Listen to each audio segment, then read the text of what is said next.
Well, hello everybody again. I am Louise Eddington, the Cosmic Owl of Cosmic Owl Astrology.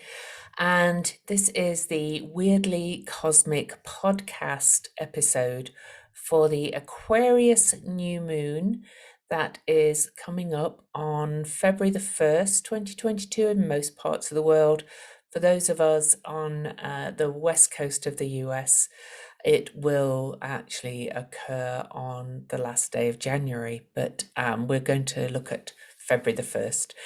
And there's a lot to say about this, but I got a gig writing horoscopes for astro.com, which is great. And so I have to be succinct, more succinct than I usually do. So again, I'm Louise Eddington, the Cosmic Owl of Cosmic Owl Astrology, the author of 2 books, The Complete Guide to Astrology and Modern Astrology. Check them out on Amazon or on most other outlets, including indie outlets. So first of all, before I start, let's look at the card. I pulled a card for this lunation, and this is the Princess of Discs, okay? And this Princess of Discs is about creativity and birthing of new forms. You can see that she's very kind of potent. She's very self-contained, very much within. She's holding this kind of wheel lotus yin yang figure in one hand, saying, you know, it's time to kind of really pull everything together to center. And her staff is upside down and pointing back to the earth. And it's my opinion that, you know, we are birthing a new earth, and we're being given the opportunity to really step in and birth a new earth. With the North Node having shifted into Venus ruled Taurus, we'll take a look at that. There's so much in this new moon that is very potently telling us that we are being given the opportunity to really create something different for the future. So I will look at that more in the chart. So first of all, let's have a quick look at the chart. For those of you just listening, I will try and just describe it very well if you don't see the screen. But here's the chart, and we're not going to leave that up so that listeners can just focus on the words also. But this new moon is the 4th of 5 new moons at 12 degrees. So we've looked at that 12 number over and over again. As I said, for most parts of the world, it is on the February the 1st. And so this is the 2 month in a 2 year, a 6 year. So there's a lot of twos there. So I'm going to say it is a February the 1st new moon.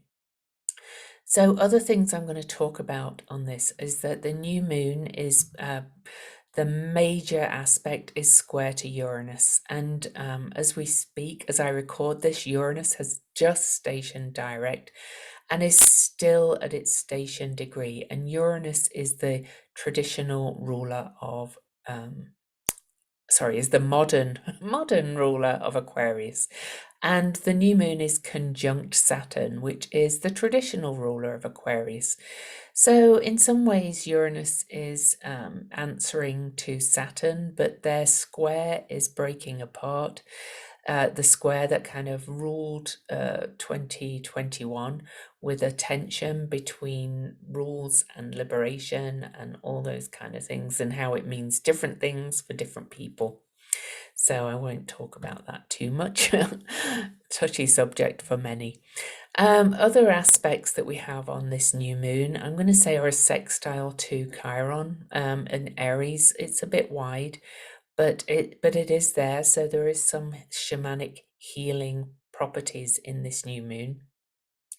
The other things I'm going to talk about are the Draconic Bowl again, and Ceres having just moved past the North Node the very day before, and I'll talk about what I think that means, and that's at 28 degrees, and that's a 10-1 as well, which is Uranus is at a 10-1 degree. And we have more ones, so we have the February the 1st, the one, and Uranus the one, and Ceres and the North Node the one.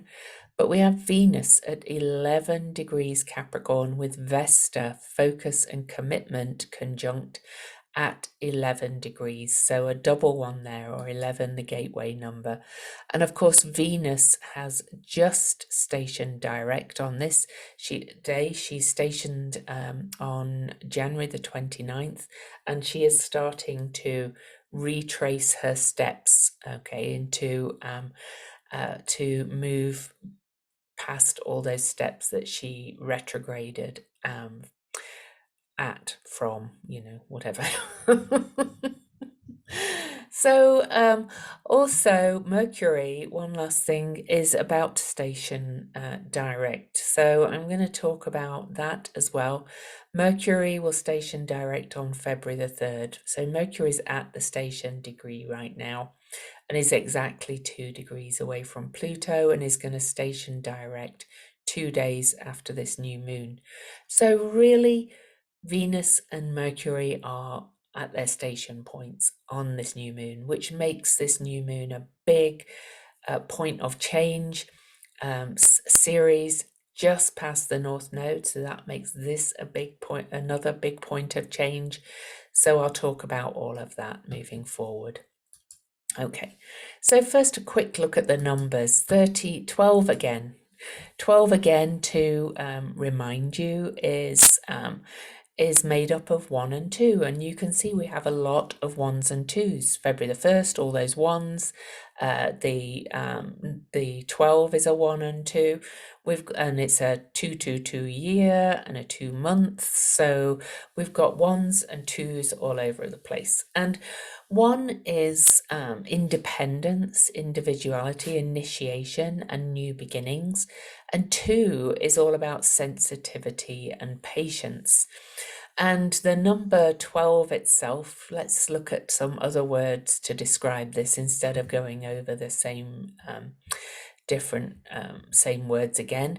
1 is really the divine masculine, and 2 the divine feminine. So it's bringing everything in together into the number 12. Okay, it's beginning the 1 and 2. And the 12, the 12 itself, or the 12-3, is unbridled creativity, constrained within the opposing primordial limits that we have. Okay, so it kind of goes back really to this card. We're able to bring kind of things together in this creative potential of this 12-3. Okay, so the 12-3 is, I just wanted to look at, I can't find my little notes on it, but anyway. So I've talked about the 1 and 2, the yang and the yin coming together, the masculine and feminine. And this is, like I said, unbridled creativity, the 12. This is associated with the Hanged Man card, the 12 in the tarot, which is about surrender and release and letting go into this creative flow. All right. So this new moon is really, really creative. It's not just the 12 and 3. I pulled this card. We've got the mix of the 1 and 2 throughout the whole chart. So yes, we have new beginnings coming up here in many ways, creative new beginnings. So the new moon itself is in Aquarius, which is the sign of the humanitarian. It's the sign of groups. It's the sign of causes, the sign of social movements, social political movements. But it's also this kind of weird sign about a mix of conservatism and the future. And that's been reflected in the square between Saturn and Uranus that has been going on since the beginning of 2021 and is kind of activated again on this new moon. We're really coming to a point of deciding where we want to move forward and what we want to create from this time where we've been in this 6-month period. Well, it's a 6-month period that will end in March, that began on a full moon in Aries back in October and will end in a full moon in Virgo in March. And then we've got these new moons squashed in the middle, the 5 new moons.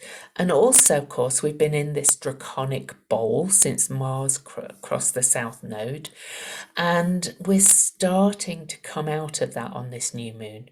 We've been in this like pot of alchemy with all the planets confined in one side of the chart. And Ceres is the first one to move out. So this is the first new moon with the nodes in Scorpio and Taurus.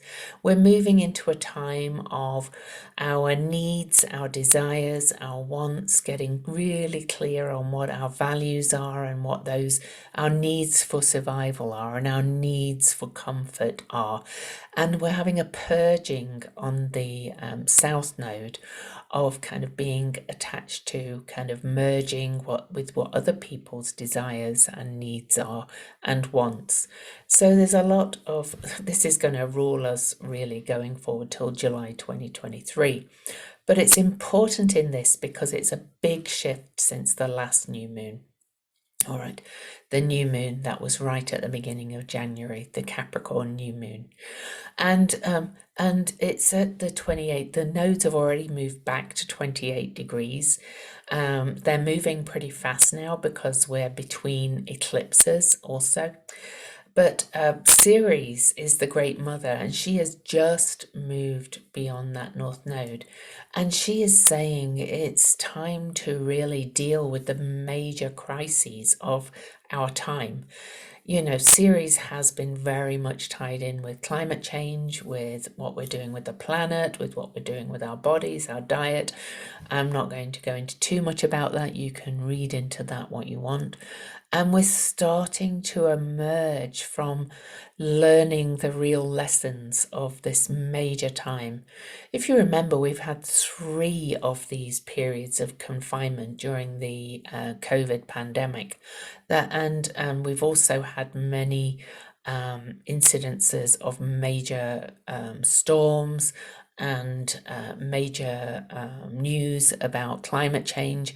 We've had the movie release, Don't Look Up, which was basically about climate change, but came to be meaning other kinds of things in this world as well. And we're emerging with what have we learned, and with it emerging, with Ceres emerging on the North Node newly in Taurus, I think we're learning how to come back in and focus on the earth, focus on our earthly presence and what we can do to create a better life on earth rather than up there, out there, anywhere out there, and to get more in touch with the senses and what we need to survive and how this is going to work. And excuse my dog sneezing. She's a 1. And then as well, of course, it's 28 degrees and that's a 1. Now, the new moon itself, of course, the moon is back in, as I record this, the moon is in Leo. It's kind of on its own in the other side of the chart, holding the handle of this alchemical bucket. And now the moon has moved around and has been spending its last period in the draconic bowl. So it's my real feeling that even with what's happening with Omicron and all the things right now, is that we're kind of in the last real blast of it. I don't think we'll be fully out of the mass spread. We keep saying we're heading to endemic status.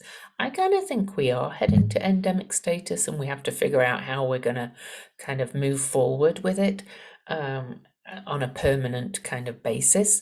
I'm not going to go into all the science, you can read all that, but Mercury doesn't leave the draconic bowl and pass the North Node. That's the second planet to do so until April. So the time between February the 1st and April is a real kind of emerging time.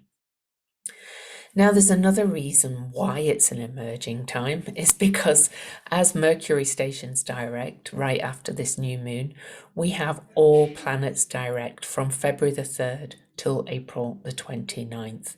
And that is a really rare, long period of having all planets direct. And that is, things are going to start moving quickly, rapidly in all our lives with creating what we're creating. Back to that one, this mass time of mass forward. And by the time, we hit another retrograde in April the 29th, Mercury will have passed that North Node in Taurus, and we'll be heading way out of all this kind of real pit of alchemy, you'll be glad to hear. Of course, it's all a process, we'll be coming out and coming out and coming out. Now, to look at Venus, as I mentioned, Venus stations direct right before this new moon at 11 degrees of Capricorn, the gateway number 1, moving forward, and she is conjunct Vesta, and Vesta is our inner flame, but she is focus and commitment and devotion. We're going to take everything we've learned since Venus went retrograde on December the 18th, conjunct Pluto, and start to focus on what we're committed to now, how our relationship with time, with elderhood, with elder wisdom, with our institutions, how we are moving forward with that. And with Venus, of course, ruling that Taurus North Node, this is a really important time of cycle, with Venus being about our relationships, what our desires, our core values, what we're creating. Venus is also a very creative sign. We're moving into a very Venusian time, and especially because we're moving to a Libra Venus star point beginning for the first time in over 100 years in October. So this Venus cycle, as Venus moves forward, is another kind of portal of creation, a pregnancy, if you like.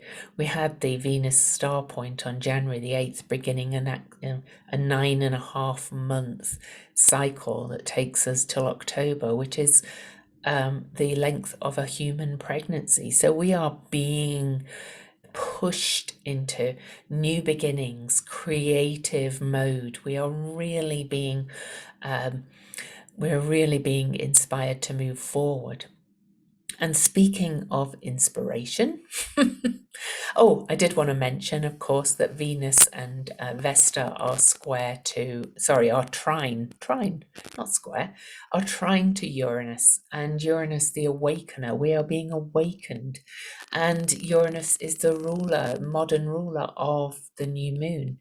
This has got a real kind of, now I see kind of thing. It's like, look up, not don't look up, to go back to that movie reference, which I hope you've seen by now, because it's such a good movie, in my opinion. I know there's been a lot of people who just go, duh, it's the obvious and things like that, but yeah, unfortunately, it's not obvious to everybody.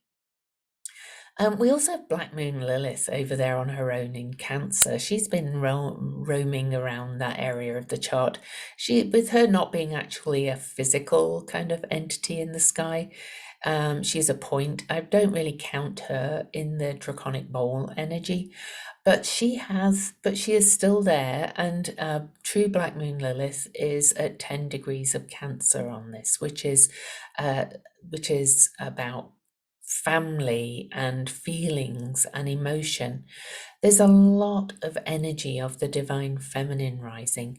Of course, Venus has risen as the morning star as I record this on January the 18th.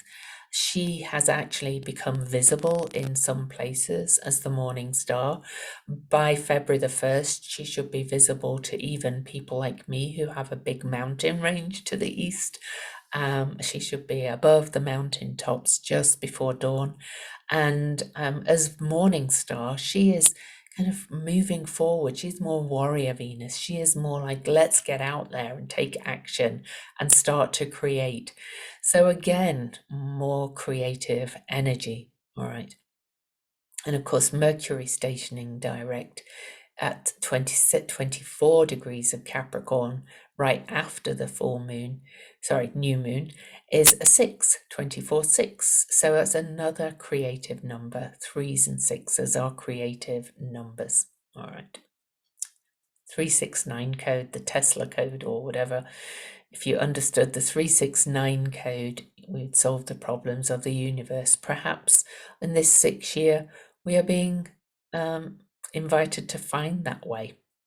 Now, one other major thing I do want to mention to you is that apart from Chiron, we have no fire in this chart. For more traditional astrologers who would not even look at Chiron, having no major energy in one particular element is actually a time of great inspiration and growth and move forward. And we have no fire from January the 24th to March the 20th. So there again, we have all the planets direct from February the 3rd. And just before that, we have no fire coming because Mars moves out of Sagittarius, which he was in. And so this is a time of huge inspiration as well, inspired moving forward. And I'm going to put my own little take on that. Okay, no fire means massive inspiration. Fire is creative inspiration, but it's also burning off what we don't need to move forward. Fire moves fast, fire burns, but fire is like just like, let's create, let's move. You know, if you think of the wands in the tarot, they're really forward thinking, creative cards. And my little spin on it, because I do use Chiron, is that Chiron in Aries is yet again telling us that we are the key to healing. Each of our individual actions and focusing on self-love and what we are creating is the key to using all of this inspired energy. Remembering that Chiron is more than the wound. He's always called the wounded healer, but he is a shaman. He's a medicine man. He was the mentor to the gods and the goddesses. He and his wife Chariklo really were. They kind of cared for the gods and goddesses and taught them and took care of their upbringing and taught them all they know and taught them their stories and so on and so forth. So they were really magical kind of creatures. And also remembering that Chiron was a centaur, so half man, half horse. This is a bit about becoming comfortable with both our spiritual kind of more higher thinking side, which is the human side, but also integrating that more animalistic side and accepting that we are mammals, you know, and we have mammalian instincts and feelings and so on and so forth. So the fact that Chiron is the only fire and is in I'm going to say a sextile to the new moon. It's about bringing all of this in and bringing in these and healing our separation. Well, there's so much been going on about healing, you know, this crazy kind of hierarchical me first. I control and I dominate and I do this and I do that kind of energy that we've been living under for thousands of years under the patriarchal systems that we've set up as humans, and then integrating the really old energy of matriarchal energy of circular kind of rather than hierarchical, circular kind of councils, if you like, and integrating all of that yin and yang within ourselves and it rippling out into the rest of the world. And of course, Aquarius, being the new moon in Aquarius, and we are moving into the age of Aquarius, is asking us to integrate all of that as well, to move towards the future, because Aquarius, as I've said before, is that weird mix of the really old and the modern. And if we look at the ancient, the really ancient, that's the way the ancient societies, perhaps, we can learn a lot from how they governed and how they were kind of more. I mean, if you look at a lot of Native American cultures, they had chiefs, not a chief. And they also valued the female elders' input, the grandmothers. It's about bringing the circle of grandmothers in again. But I'm going to say it's about bringing in the circle of grandmothers and grandfathers, not literal grandfathers and grandmothers, of course, necessarily, but just that wisdom of that old wisdom that we need to bring in. So that's my hope and my theory. So I'd love to look at the symbols, but before I do, I forgot to ask you to subscribe to my channel if you're not already subscribed on YouTube, or follow me on wherever you get your podcast from. And also, if you have the time, if you wouldn't mind leaving me a review on iTunes. I've got some great reviews up there. I can always welcome more. They help the podcast become more visible. Okay, so thanks for that. Oh, and while you're subscribing on YouTube, if you enjoy my videos, hit that little bell and you'll just get a little notification when I upload a new one. It's not very intrusive, but all the subscribers and bells, and give the video a like, a thumbs up, and it all helps YouTube algorithms. We always work to algorithms, right? So let's look at the Sabian symbol first for 13 Aquarius. All right, so why did I not get it up right away? Mercury's retrograde as I'm doing this. And this Mercury retrograde has been playing with me quite a lot, but I do have a Gemini moon, so my moon is Mercury